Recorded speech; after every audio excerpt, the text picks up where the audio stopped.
इन बाग में जो संघर्ष, जो आंदोलन हो रहा है, ये शाहीन बाग पूरे हिंदुस्तान के सामने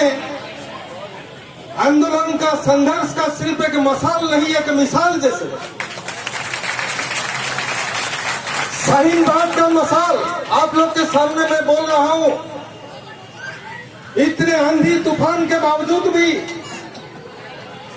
शाहीन बाग का मसाल आज उसी तरीके से अभी चल रहा है जैसे ये शुरू हुआ था। शुरुआती दौर में शाहीन बाग का मसाल जिस तरीके से चल रहा था, आज भी इतने आंधी तूफान के बावजूद भी शाहीन बाग पूरे हिंदुस्तान के सामने एक मसाल नहीं, एक मिसाल की तरह आज के हमारे सामने आज चल रहा है। शाहीन बाग में जो महिलाएं जो बैठे हैं, उसी शाहीन बाग में जब मैंने मेरी बात रखी, एक बात मैं सामने बोला था, जब आप लोग अकेले नहीं, दिल्ली में शाहीन बाग में जो आंदोलन हो रहा है,